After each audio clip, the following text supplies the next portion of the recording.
ত্রয়োদশ জাতীয় নির্বাচন ২০২৬ সালের এপ্রিল মাসের প্রথমার্ধে অনুষ্ঠিত হবে। অন্তর্বর্তী সরকারের প্রধান উপদেষ্টা ডক্টর মোহাম্মদ ইউনূস জাতির উদ্দেশ্যে এমনই ঘোষণা দিয়েছেন। সেই থেকে দেশের রাজনৈতিক অঙ্গনে সংশয়ের নতুন উত্তাপ। জনমনে প্রশ্ন, কেন নির্বাচনের সম্ভাব্য সময় ঘোষণার জন্য ঈদুল আজহার আগের দিন সময় বেছে নেওয়া হলো? এ কি কোনো কৌশল নাকি কাকতালীয়? আমি আজ দেশবাসীর কাছে ঘোষণা করছি যে আগামী জাতীয় নির্বাচন ২০২৬ সালের এপ্রিলের প্রথমার্ধের যে কোনো একটি দিনে অনুষ্ঠিত হবে। ৬ জুন সন্ধ্যায় জাতির উদ্দেশ্যে এ ঘোষণাটি দেন প্রধান উপদেষ্টা। রাতেই বৈঠকে বসে বিএনপির জাতীয় স্থায়ী কমিটি। লন্ডন থেকে ভার্চুয়ালি যুক্ত হয়ে সভাপতিত্ব করেন দলের ভারপ্রাপ্ত চেয়ারম্যান তারেক রহমান। সভায় সিদ্ধান্ত আসে কঠিন। ডিসেম্বরের মধ্যে নির্বাচন অনুষ্ঠানের দাবি থেকে বিএনপি এক চুলও নড়বে না। জনগণের পূরণ হয়নি এবং যে সময়টি নির্ধারণ করা হয়েছে সময়টি বাংলাদেশি নির্বাচনের জন্য সঠিক সময় নয়। ডক্টর ইউনূসের এ ঘোষণা বিএনপিকে স্পষ্টত ক্ষুব্ধ করেছে। দলটি মনে করে এপ্রিল মাসে নির্বাচন দেওয়ার কথা বলার একটিই কারণ, নির্বাচনকে বিলম্বিত করার সুযোগ তৈরি। বিএনপি বলছে, নির্বাচন ৪ মাস পেছানোর যৌক্তিক কোনো কারণ প্রধান উপদেষ্টা ভাষণে বলেননি, বরং প্রধান উপদেষ্টা একটি বিশেষ রাজনৈতিক গোষ্ঠীর দ্বারা প্রভাবিত হয়েছেন, এমন অভিযোগ তুলেছে বিএনপির জাতীয় স্থায়ী কমিটি।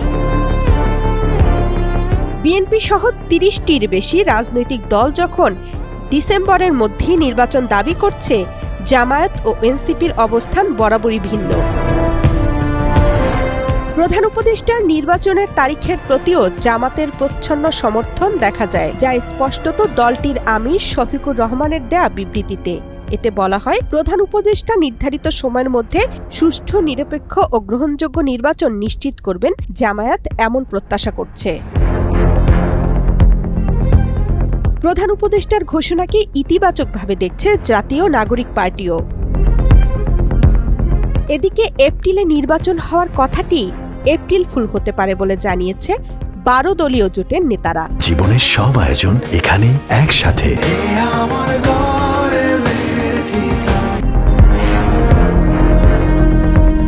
এপ্রিলের নির্বাচন প্রস্তাবনায় সবচেয়ে লাভবান হবে এনসিপি ও জামায়াতে ইসলামী, এমনটাই মনে করছেন রাজনীতি বিশ্লেষকরা। তারা বলছেন, নতুন দল হিসেবে এনসিপির কাছে সময়ই এখন বড় পুঁজি। একই কথা সত্য জামায়াতের জন্য। সময় পাওয়া মানে হলো জামায়াত বিতর্কিত অতীত থেকে বেরিয়ে নতুনভাবে নিজেদের জনসমর্থনের প্রমাণ দেওয়ার সুযোগ পাবে। বিশ্লেষকদের উদ্ধৃত করে বিবিসি বলছে, প্রধান উপদেষ্টা এই নির্বাচনী তারিখ দিয়ে একটি জিনিস বোঝাতে চেয়েছেন, আর তা হচ্ছে তিনি চাপের মুখে কিছু মেনে নেবেন না। এ কারণেই তিনি জামায়াতের পরামর্শ গ্রহণ করেছেন, বিপক্ষে গিয়েছেন বিএনপি ও সেনাপ্রধানের বক্তব্যের। বিশ্লেষকরা আরও বলছেন, এপ্রিলের নির্বাচন অনুষ্ঠানের ঘোষণায় জাতীয় ঐক্য আসেনি, বরং বিভাজনের নতুন আভাস মিলছে। সেনাপ্রধান জেনারেল ওয়াকারুজ্জামান ২৪-এর ৫ আগস্টের পর তার বক্তব্যে একাধিকবার বলেছেন, ২৫-এর ডিসেম্বরের মধ্যেই নির্বাচন হওয়া উচিত। স্পষ্টভাবে তিনি জানিয়েছেন, দেশের ভবিষ্যৎ পথ নির্ধারণের অধিকার একটি নির্বাচিত সরকারেরই রয়েছে।